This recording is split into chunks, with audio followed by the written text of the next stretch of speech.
नाजरीन वक्फे से बाद पुठवारी बैठक एक बारी फिर जी हैं कि साढ़े बड़े सोहने मजमान अज्ज नहीं बैठका ने खालिद सिद्दीकी साहब ते दिलदार खान साहब गल्लां दा सिलसिला एक बारी फिर शुरू करने हैं। अच्छा खालिद साहब असां गल्लां दा सिलसिला उत्थों ही शुरू करने हैं जिथों खत्म होया सा। जी मैं आपको मैंने बताया कि पहले सबसे पहली कॉम्पोजिशन जो मैंने की है वो नाहिद नियाजी।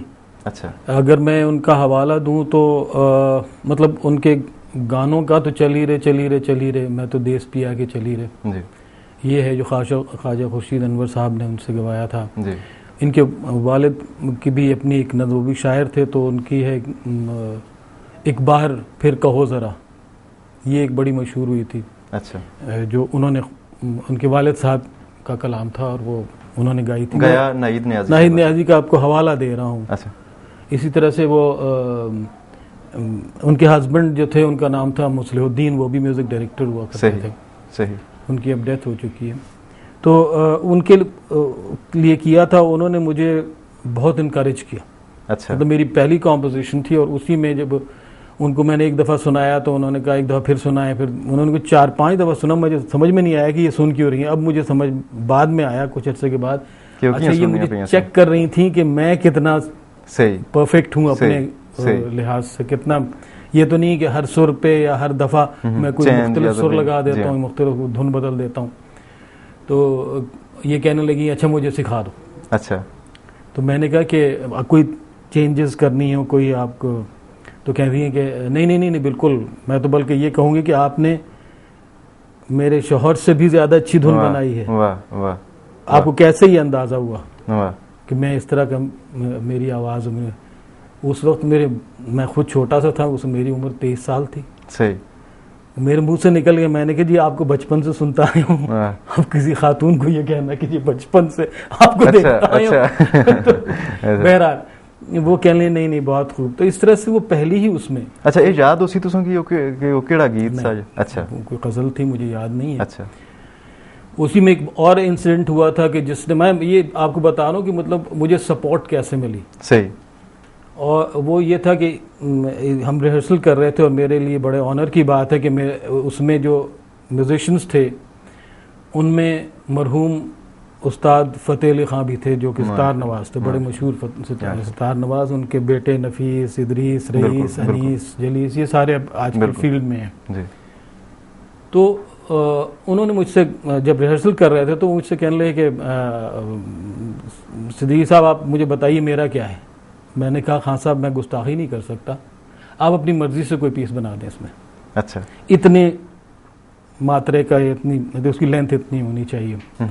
तो कहने लगे कि नहीं मैं इस वक्त खान साहब की हैसियत में नहीं, मैं आम साजिंदों की हैसियत में बैठा हूँ। अच्छा आप मुझे एक साजिंदा समझें, जैसे आपने फ्लूट वाले को बताया, वायलेंस को बताया, मैंडोलिन को बताया। तो ये हो ही नहीं सकता कि आपके जहन में सितार का पीस ना हो, जबकि आपने मुझसे कहा कि सितार इधर सितार है। तो मैंने कहा जी मैंने ये कोशिश की है। कहते हैं आप मुझे बताएं, अगर मैं उसको खूबसूरत तरीके से अदा ना कर सकूं तो फिर मैं सितारिया नहीं हूं। तो बहरहाल वो मैंने उनको बताया तो वो उन्होंने कहा बिल्कुल सही है। अच्छा। बिल्कुल ठीक है। अच्छा। क्योंकि जो इसकी फील है, जो इसके कॉम्पोजिशन की डिमांड है, वो आपको जाहिर है आपकी कॉम्पोजिशन है, आपने उसको सोचा, अरेंज किया, तो वो आपको तो बिल्कुल ठीक है, यही बजाऊंगा। लेकिन ऐसा बजाऊंगा कि आप भी कहेंगे कि वाकई खान साहब ने बजाया। सही। तो वेरी नेक्स्ट डे हम लोग इंतज़ार कर रहे थे खान साहब, मतलब अल्लाह उनको करवट जन्नत नसीब करे। आमीन आमीन। तो वो जब एक तो ये कि वो जब हम लोग इंतज़ार कर रहे थे खान साहब आए तो रिहर्सल शुरू की जाए नेक्स्ट डे। पहले रिहर्सल्स होती थी, अब नहीं होती रिहर्सल्स। अब तो ये होता है कि वो उस स्टूडियो में आ जाओ, सही, ऑन द स्पॉट। तो ही तो ये हाल है ना। हाँ उनका फास्ट हो गया ना जी। जी ना ड्रामे नहीं रिहर्सल होनी ये गल है ना म्यूजिक जैसे फिल्म बनती है हमारे उसी तरह सारा। बिल्कुल। तो वो तो सत्यानाश हुआ। मतलब ये मैं इसलिए ये वाकया सुना रहा हूँ क्योंकि जब मैं जिक्र करने लगता हूँ मेरे अपने रोंगटे खड़े हो जाते हैं इसके ऊपर। तो खान साहब ने, हम इंतजार कर रहे थे बाहर, सब लोग बाहर बैठे थे, नवंबर का महीना था।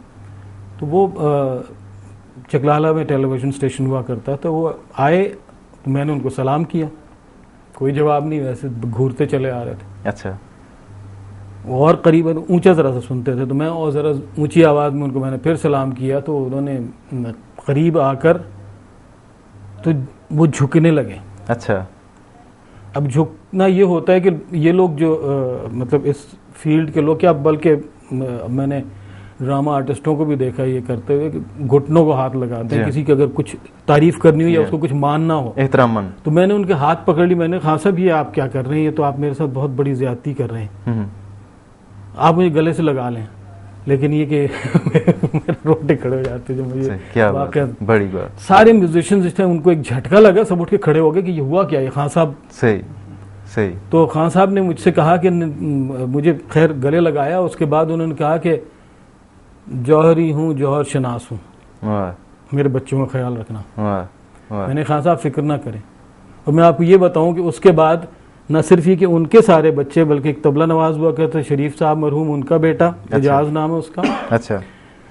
इसी तरह से ये तुफैल न्याजी के बेटे, अच्छा, मरहूम तुफैल न्याजी साहब, ये अपने जो मैंने कहा ये आपके, आप फिक्र ना करें, ये बच्चे बिल्कुल सामने आएंगे और ऐसे आएंगे कि आप सुकून महसूस करेंगे। सही। तो ये दो चीजें मेरी एक साथ हुई।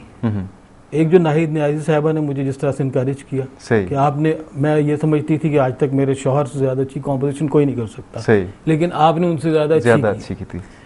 दूसरा ये खान साहब ने जिस तरह से मुझे अपलिफ्ट किया, जिस तरह से मुझे इनकरेज किया, बिल्कुल, यानी तो सारी बुनियादां जड़ियां सन, हाँ, मतलब मजबूत मुझे ये हो गया कि अल्लाह के शुक्र है जो मैं मुझे अल्लाह जो ग्रूम करता रहा है, सही, और जहाँ जहाँ से भी उसने मुझे इल्म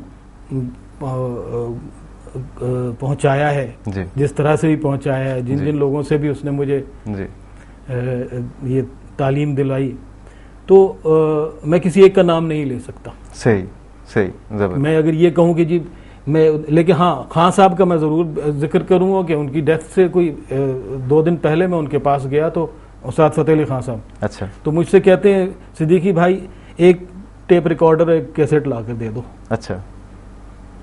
अगले दिन मैं फिर चला गया, अच्छा, कैसेट ले गया, टेप रिकॉर्डर उनको देने लगा।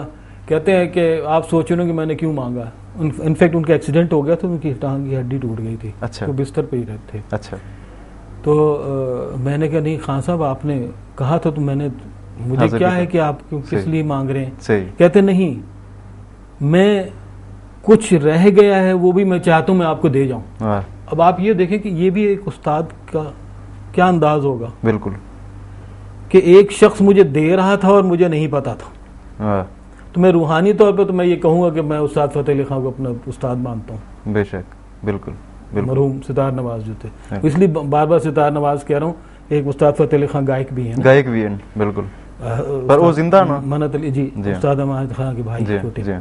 तो ये मेरे लिए कोई रुकावट नहीं बनी, सही, इवन एज ए राइटर मुझे आने में कोई रुकावट नहीं बनी, एज ए लिरिसिस्ट मुझे रुकावट नहीं बनी। इवन जब इस तरह से पपेट्स वगैरह की बात हुई तो वो मैंने पपेट्स शौक से ही अपने साथ चीज करता रहा। जबरदस्त। अच्छा दिलदार खान साहब, तुसा लालक जान शहीद निशाने हैदर उन्होंने किरदार करना कीता, तुसा मैं समझां बड़ी खूबसूरत बड़ी जबरदस्त गल है कि तुसा कि ये एजाज हासिल होया, इस बारे तुसा साडे नाज़रीन की दसो कैसा तजुर्बा सा।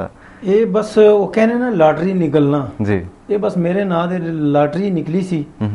ये ISPR दा प्रोजेक्ट सी, PTV कर रहे सी, अच्छा, ते मेरी कुदरती गल शक्ल मिल रही सी, अच्छा, ते उन्होंने मैंने कास्ट किया इस रोल वास्ते। फिर अस गए उधर गिलगित गए, स्कर्दू गए, फिर सियाचिन बॉर्डर गए, अच्छा, और तुम यकीन करो मेरी जिंदगी ने एक यादगार कम आए, तो मिगी इस तरह लगना सी मैं कोई हॉलीवुड ना कम करना पिया, जबरदस्त। ते और दूसरी गल मजे नहीं है कि मेरी जी शूट सी ना जी, ये लालक जान शहीद ने रियल जी फैमिली सी ना, उसकी वालदा, उसके वालद, उसकी ਜਿਹੜੇ ਵੱਡੇ ਭਾਈ ਸਨ ਉਹ ਵੀ ਆਰਮੀ 'ਚ ਰਹਿ ਚੁੱਕੇ ਸਨ, ਰਿਟਾਇਰ ਹੋਏ ਸਨ, ਅੱਛਾ, ਤੇ ਇਹ ਉਹਨਾਂ ਨਾਲ ਮੇਰੀ ਸ਼ੂਟ ਸੀ, ਉਹਨਾਂ ਨਾਲ ਸ਼ੂਟ ਸੀ ਡਾਕੂਮੈਂਟਰੀ, ਕਰੈਕਟਰ ਸਿਰਫ ਮੈਂ ਸਾਂ, ਬਾਕੀ ਰੀਅਲ ਕਰੈਕਟਰ ਸਨ, ਅੱਛਾ, ਤੇ ਉੱਥੇ ਜਾ ਕੇ ਫਿਰ ਉਹਨਾਂ ਨੇ ਕਾਰ ਅਸਾਂ ਗਏ ਆ ਲਾਲਕ ਜਾਨ ਸ਼ਹੀਦ ਨੇ ਕਾਰ ਜਿਹੜਾ ਉਸੇ ਜ਼ਮਾਨੇ ਨਾਲ ਉਹਨਾਂ ਦਾ ਕਾਰ ਸੀ, ਉਹੀ ਸਿਸਟਮ ਸੀ ਉਹਨਾਂ ਦਾ ਸਾਰਾ। ਅੱਛਾ। ਫਿਰ ਉਹਨਾਂ ਸਾਰਾ ਮੇਰਾ ਉਹ ਸ਼ੂਟ ਕੀਤਾ ਕਿ ਉਸਨੇ ਜਦੋਂ ਸ਼ਾਦੀ ਹੋਈ ਸੀ ਉसी ਰਸਮ ਨਾਲ ਉਹਨਾਂ ਨੇ ਸਾਰਾ ਕੁਝ ਸ਼ੂਟ ਕੀਤਾ, ਸਾਰਾ ਕੁਝ।